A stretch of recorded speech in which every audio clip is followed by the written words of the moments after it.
নবী মুসা আলাইহি অসলামের কাহিনী।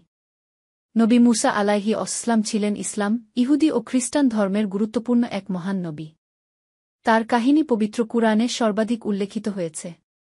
শৈশব ও অলৌকিক রক্ষা। ফিরাউনের রাজত্বে যখন নবজাতকদের হত্যা করা হতো, তখন আল্লাহর আদেশে মুসা আলাইহি অসলাম এর মা তাকে একটি ঝুড়িতে রেখে নদীতে ভাসিয়ে দেন।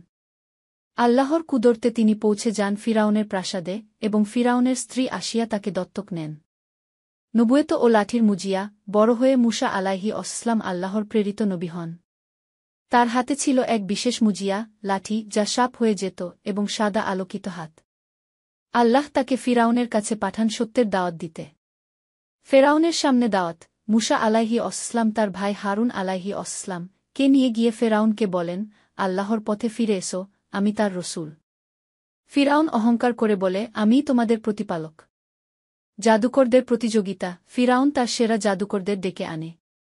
তারা দড়ি ছুঁড়ে জাদু দেখায়, কিন্তু মুসা আলাইহি অসলাম এর লাঠি সেগুলো গিলে নেয়। তাতে অনেক জাদুকর আল্লাহর উপর ঈমান আনেন।